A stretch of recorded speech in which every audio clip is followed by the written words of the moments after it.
This is the Global News Podcast from the BBC World Service. I'm Alex Ritson, and in the early hours of Saturday, the 22nd of August, these are our main stories. A Russian drone attack on a shopping centre in central Ukraine has killed at least 16 people and injured 130. Donald Trump wins the latest round of a legal battle over his plans to build a huge White House ballroom. The Netherlands has fined the US tech company Uber hundreds of millions of dollars, one of the largest ever penalties issued under Europe's technology privacy rules. Also in this podcast, the United Nations says the Ebola outbreak in the Democratic Republic of Congo is the deadliest in the country's history, and it is growing exponentially. The epidemic is spreading to an area that is bigger than France, and the outbreak is growing faster and wider than the Ebola response. And a collection of handwritten notes by the Indian independence leader Mahatma Gandhi has been sold at auction. It's not known what the strategic value of a Ukrainian shopping centre was to the Russian military, which used drones to attack the building, killing at least 16 people. But it's in Kryvyi Rih in central Ukraine, which is President Zelensky's hometown. In his nightly address, he condemned the attack. A rescue operation is currently underway. This is an absolute atrocity committed by the Russians. They're nothing but beasts. We will definitely respond. It's crucial that we have everything we need to protect lives. It's important that the world doesn't remain silent about all of this. This Russian war must come to an end, and the world must help us achieve that. The authorities said that around 130 people were wounded, more than 20 of them children. Svetlana worked at a store in the shopping centre. I thought my earbuds had burst in my ear. Then mirrors started falling. I went out, thought it was all over, and started walking back and forth. Then I saw my friend who was covered in blood. I took a bottle of water. He was moving on his own, but had lots of shrapnel wounds. I laid him down and an ambulance arrived and took him away. I got the latest from our Ukraine correspondent, Dan Johnson.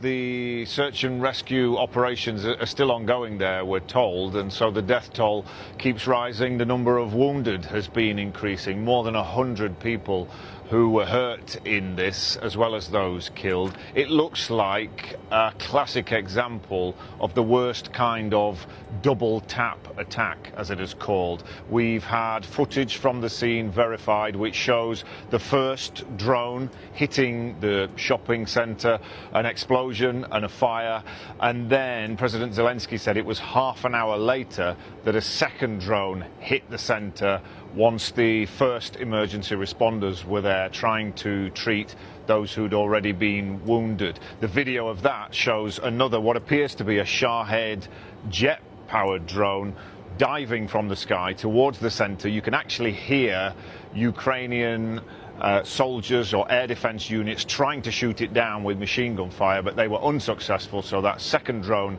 has hit, causing more deaths and more injuries. The president, who is actually from Kryvyi Rih, the city where this happened, said this was a cynical attack and that he's been talking to the UN Secretary General. I think that was a call that was set up anyway, but he's used the opportunity to highlight what he said was the Russian targeting of civilians in such a clear and cynical way. Trying to shoot a drone like this down with machine guns doesn't sound ideal. I mean, are there better ways, and does Kyiv have the technology that it needs? Air defences across Ukraine have been overstretched, particularly in terms of incoming missiles. The record in shooting down drones had been better. We know an air raid alert had gone out in Kryvyi Rih, the city where this shopping centre was. There's actually been an investigation launched, the regional head of government has said, into why that centre was still open and some of the stores were open despite the air raid alert. That's an indication of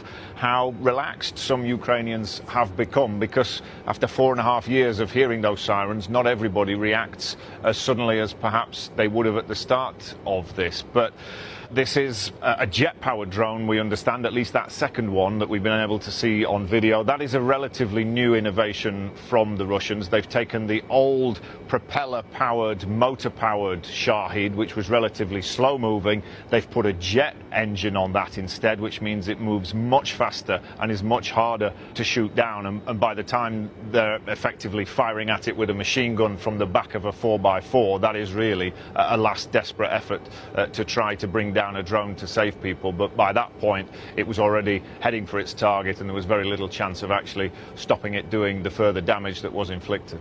Dan Johnson in Kyiv.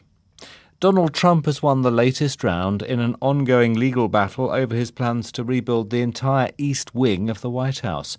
The US Supreme Court says work can temporarily resume on a massive 8,400 square metre ballroom, a key part of the president's plans to extensively reshape the US Capitol. The decision allows judges more time to weigh up an emergency appeal by the Trump administration after a lower court ruling demanded a halt to construction by Friday. Oliver Conway asked our White House reporter Bernd de Boosman for his assessment of the latest ruling. What the action is known, it's called an administrative stay, and it really gives the justices time to consider the administration's broader request to let work continue on the ballroom.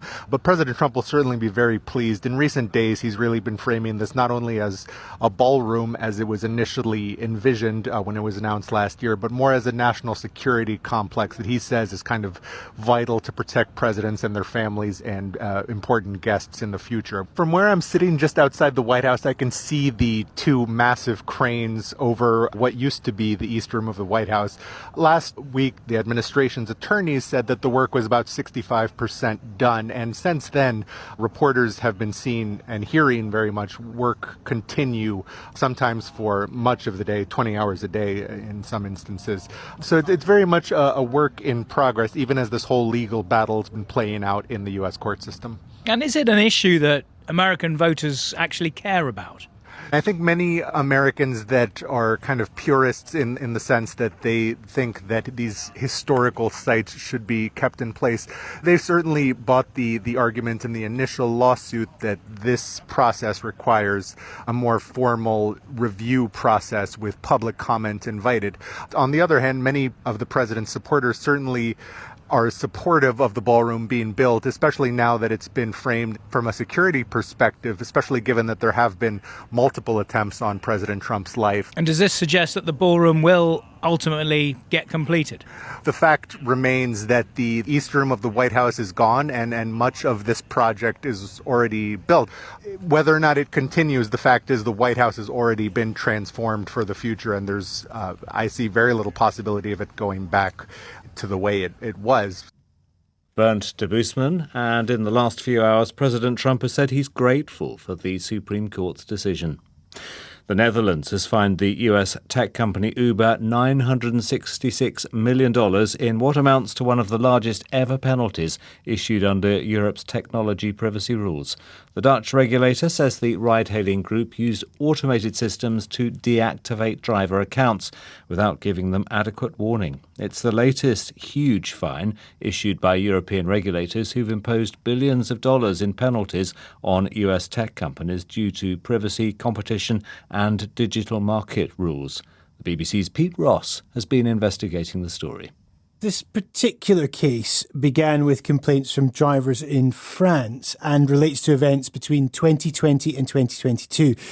Uber temporarily suspended the accounts of some drivers when its systems concluded, without human intervention or oversight, that drivers were guilty of fraud. Now, when we say fraud, examples of that could be drivers taking a longer route than was necessary, so in order to inflate fares, or so-called ghost rides that involve drivers accepting a trip, then sitting still without moving. The motivation being that whoever's hailed that ride would get frustrated, cancel, and then the rider gets a cash payment without actually having to do any work or perhaps crucially using any gas. Now, Uber says that under the automated detection system, suspensions for those suspected of these sorts of scams were usually brief. However, the Dutch regulator says that drivers caught by this system who also had a low rating found themselves permanently locked out by computer, and that's in a breach of his rules. rules. Essentially, Uber drivers would perhaps open up their account to find that they could no longer access it. It means that they couldn't go out and earn a living. And that contravenes these GDPR, these European General Data Protection Regulation rules, which essentially say, amongst many of them, that say that automatically deciding, or computers automatically deciding, making decisions that would impinge on someone's employment is against their rules. Now, Uber disputes that this happened, and it's going to appeal this latest fine.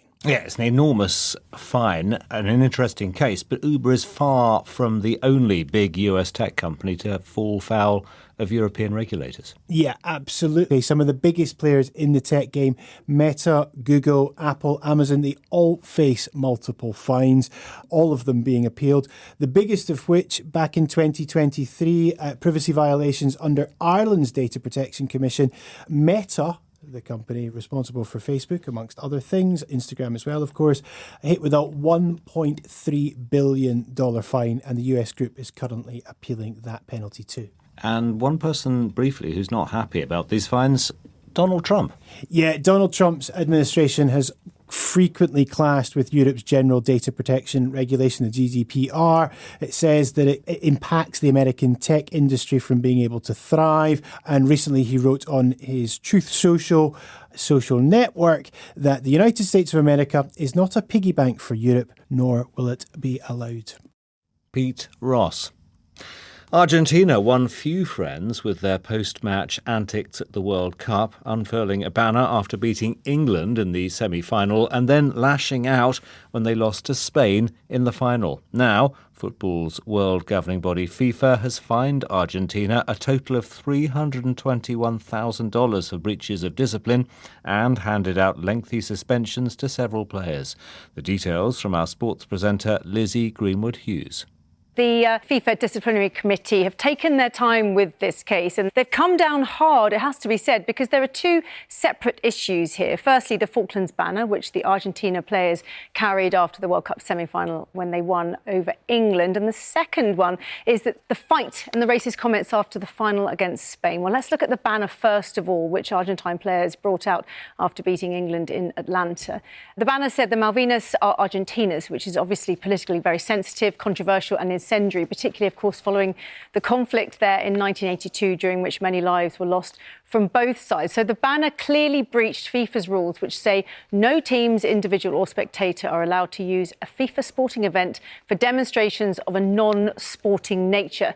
And it's also not the first time Argentina have been in trouble over Falkland banners. In 2014, ahead of the World Cup in Brazil, their players displayed the same slogan before a friendly match. Now then, FIFA only fined them $27,000, but we don't know how much of this fine is for the banner because of the $321,000 fine, which is what FIFA have given to the Argentina FA. It also relates to the Argentina players' behaviour after the final against Spain, when they'd comfortably won the match and a fight broke out on the pitch. Now, FIFA deemed that the Argentina Football Association broke rules relating to team misconduct, discrimination, racist and discriminatory chants, and gestures by its supporters, and lastly, failing to keep order and security. So I think this is where most of the fines have come from. Now, $100,000 of that $321,000 are suspended. But interestingly, FIFA are insisting that about a third of the overall fine must be invested into a plan to combat discrimination. So they're trying to do something good with this punishment that they're giving out to the AFA. And as well as that, Argentina will only be allowed 50% capacity for their next two home matches, although one of those matches is suspended. So you would imagine that if Argentina behave for the first game, then they will be allowed a full contingent of fans for the second. But the strongest punishment is actually for the players themselves, with lengthy international bans handed out to 5 of the Argentine players, including Leandro Paredes, who will have to sit out the next 10 Argentina matches and a fine of $90,000. Now, 10 matches is a very long time for a 32-year-old footballer. Spain's Gavi has also been given a one-match ban and a $30,000 fines. So strong punishment from FIFA. Lizzie Greenwood-Hughes. Still to come in this podcast. It can be quite challenging to deal with such a large patient. She's 15 foot and weighs just under 50 kilos. A cancer treatment normally used on humans has been used to successfully remove a tumour on a snake for the first time.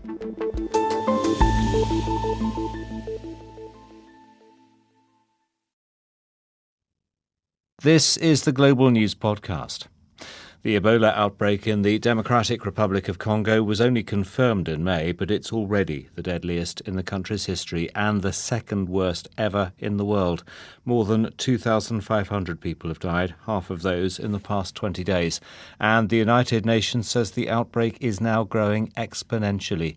Julian Harnies is the UN's senior Ebola coordinator. The epidemic is spreading to an area that is bigger than France, and the outbreak is growing faster and wider than the Ebola response. And all of this is happening in an area which has had 3 decades of conflict and is generating huge humanitarian needs. The conflict, which has been going on in various forms since 1999, has displaced 1 million people in Ituri alone. The law and order is undermined, and the basic social services, particularly health, have been fragmented. The operating conditions are brutal. I heard more from our Global Affairs reporter Richard Kagoi, who's covering the story from Nairobi. We've been seeing an increasing number of people who have been infected, which is now slightly over 5,000. And the disease has been detected in 6 provinces across eastern DRC, especially in regions that do border neighboring countries within the East and Central Africa region. So basically the rate of transmission, the pace is a major concern because it has outpaced the response by health workers. Yeah, why is it spreading so fast? Part of the reason it's because this outbreak is taking place within a region that has not got a very significant presence of the government there. So what happens is that there's very not so developed infrastructure to support the health crisis. So if you're talking about facilities that can be used for diagnosis and also the number of health workers, it's a very expansive region which is quite underdeveloped. And so even transportation is really a huge challenge. Also the banking system. It's become very difficult to actually process wages for the health workers in that region. That's why we saw some of them really going on strike about 2-3 weeks ago.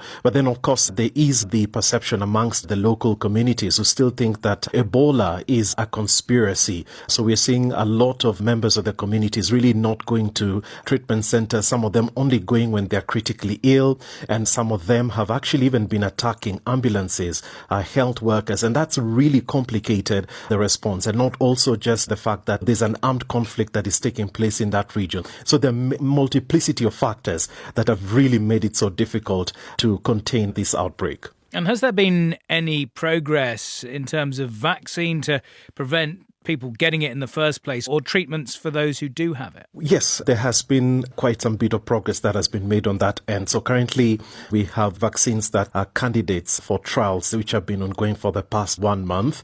And just on Thursday, the World Health Organization helped to approve the release of about 70,000 doses. About 20 of those doses will be used for clinical trials, later stage clinical trials, phase 3, and about 50 will be used just to support health workers, just to reinforce the response. Based on the WHO's assessment and projections, it looks like possibly we might have an approved vaccine maybe in about 6 months or so. Richard Kagoi. A collection of handwritten notes by the Indian independence leader Mahatma Gandhi has been sold at auction for $1.7 million. The sale in Mumbai sets a new record, as Joanna Keane explains. This isn't the first time items belonging to Mahatma Gandhi have gone on sale. 6 years ago, a pair of his distinctive round spectacles were found sticking halfway out of the letterbox of an auction house in the west of England. They were bought by an American collector for $350,000. But this latest auction in Mumbai has fetched a record sum for an Indian historical document. Perhaps it's because these handwritten notes offer a personal insight into the political leader's thinking during the decade in which India gained independence from British rule. The notes were written by the man known as the father of the nation over a period of 2 years, between 1944 and 1946, to close associate and freedom fighter Anand T. Hingorani. Mahatma Gandhi offers personal guidance, saying non-violence is not a negative state of harmlessness, but a positive state of love. Truth, he says, is not merely a concept to study, but a living reality. There are also reflections on grief and self-restraint. The collection was later compiled into a book called A Thought for the Day. The identity of the buyer hasn't been revealed, but the auction house says the notes will remain in India.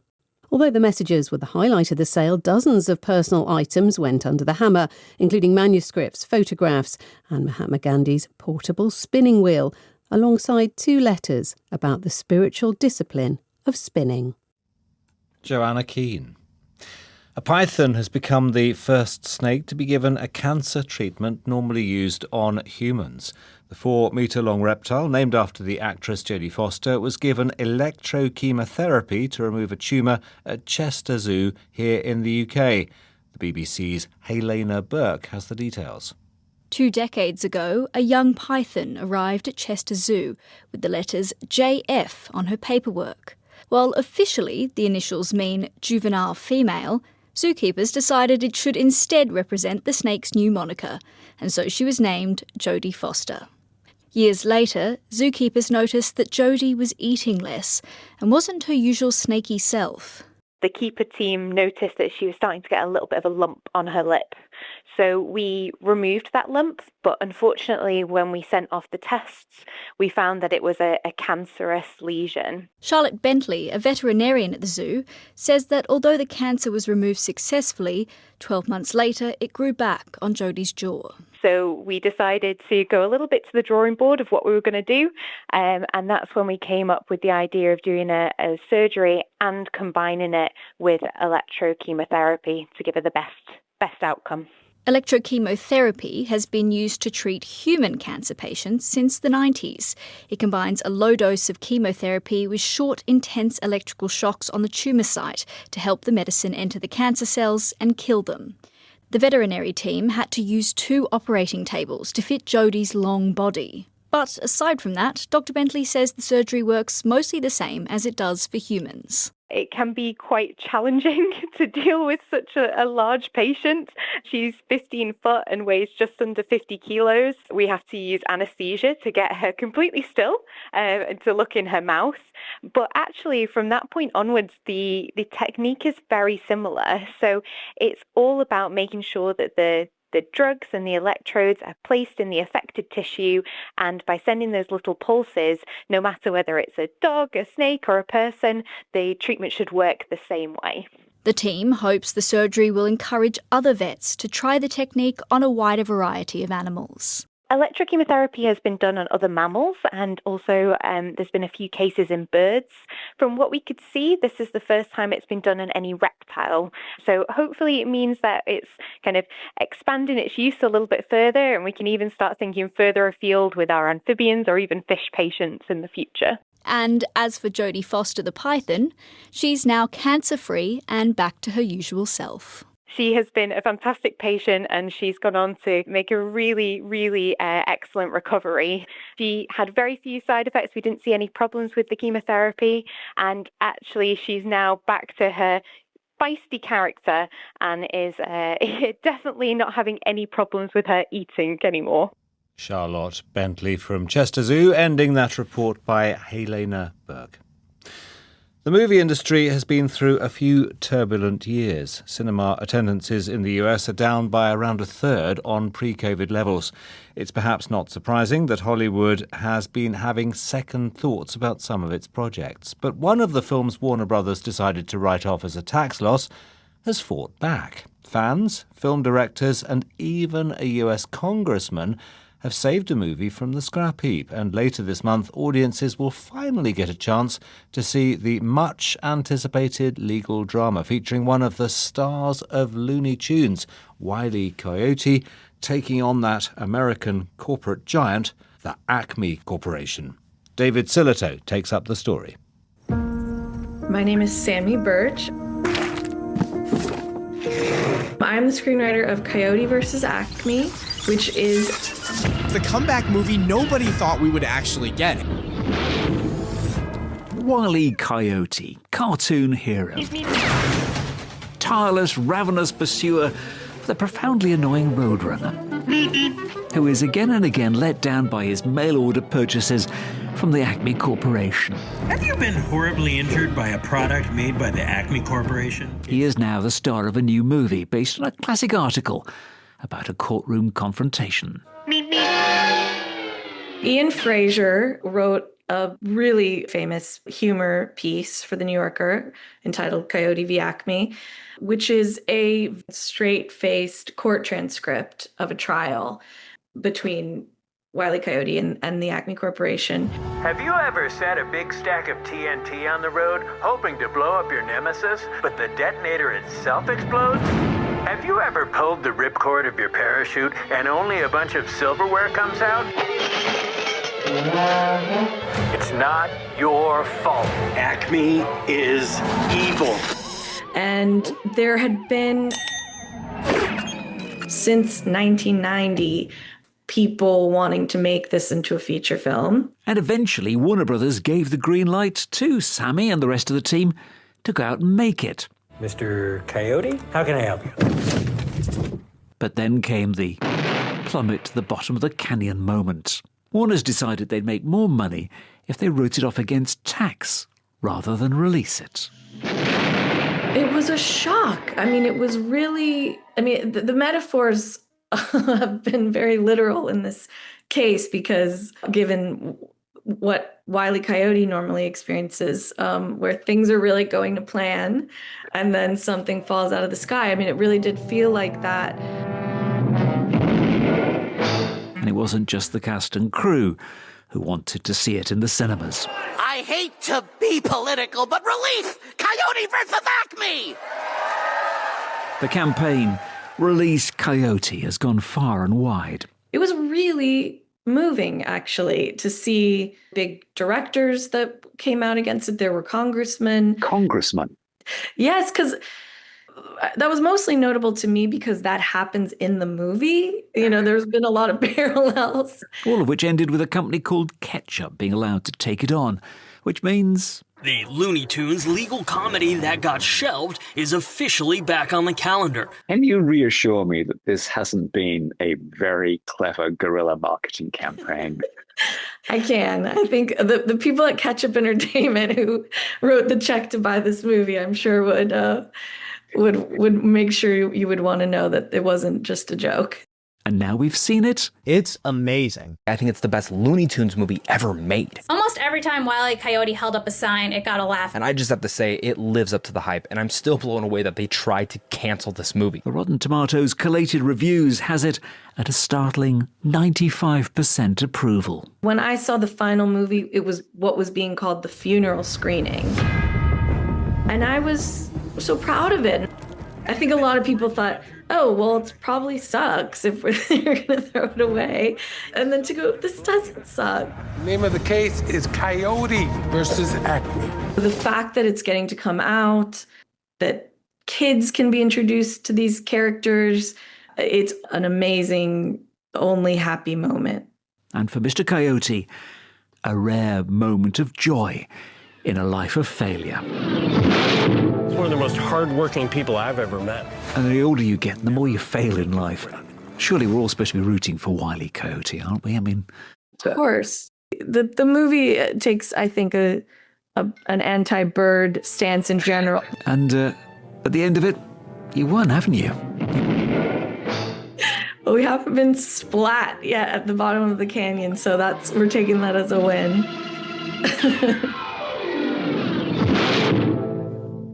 That's all, folks. If you want to get in touch, you can email us at globalpodcast@bbc.co.uk. You can also find us on X at BBC World Service. Use the hashtag #GlobalNewsPod. This edition of the Global News Podcast was mixed by Martin Baker, and the producer was Wendy Urquhart. The editor is Karen Martin. I'm Alex Ritson. Until next time, goodbye.